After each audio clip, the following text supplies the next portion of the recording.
No one lasted more than 3 days in the Blackwood mansion, and that wasn't a rumor, it was a verified fact whispered among elite nanny agencies, sealed with non-disclosure agreements and fat severance checks, because the twins of billionaire Adrian Blackwood were not just difficult children, they were emotional storms wrapped in innocent faces, and every woman who entered that house believing she was prepared left broken, crying, or running before the fourth sunrise. Some quit after hours, some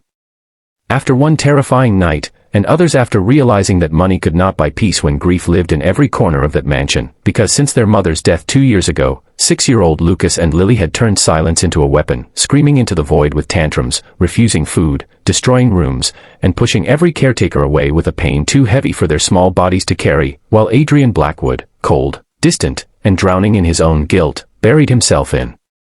work and money, believing that providing luxury was the same as providing love, until the agency sent her, Emma Carter, unassuming, calm-eyed, no impressive resume, no flashy credentials, just a woman with a soft voice, worn shoes, and a past no one bothered to ask about. When Adrian first saw her standing in the grand hallway, he almost dismissed her instantly, because she didn't look like someone who could survive what dozens of professionals couldn't, but something in her steady gaze stopped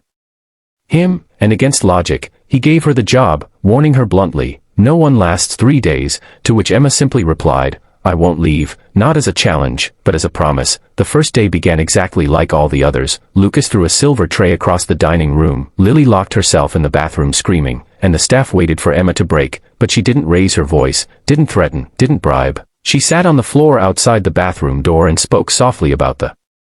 rain, about how storms pass, about how it's okay to be angry when you miss someone. And for the first time in 2 years, Lily opened the door on her own. The second day was worse. Lucas refused to speak at all, communicating only by destroying toys, and when Emma knelt beside him and calmly said, "I know you're scared I'll disappear like everyone else," the boy froze, eyes wide, because no one had ever named his fear out loud. And when he shoved her hard, expecting her to leave, Emma stayed on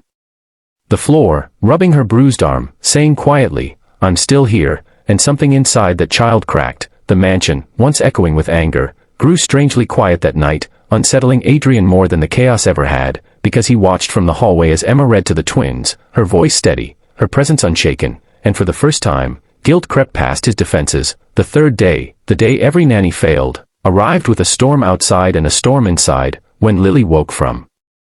a nightmare screaming for her mother, tearing at her own hair, and Lucas followed, spiraling into panic, knocking over lamps and sobbing uncontrollably, and the staff braced for disaster. But Emma did the impossible. She gathered both children, sat with them on the bed, and told them the truth, not the softened lies adults tell children, but the truth she carried in her bones, because Emma had lost her own child years ago, had learned that grief does not shrink when ignored, and she told them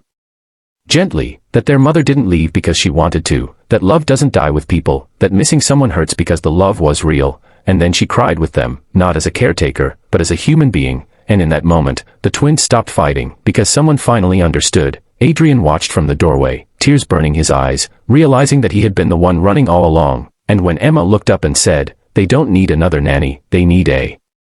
family," something inside the billionaire shattered and began to heal. By the end of the third day, the twins slept peacefully for the first time in years, holding Emma's hands instead of screaming into the dark. And when morning came, the mansion felt different, not healed, but hopeful, and Adrian offered Emma double the salary, a permanent contract, anything she wanted, but she simply said, "I'll stay, as long as you stay too," because love cannot be outsourced, and for the first time, a father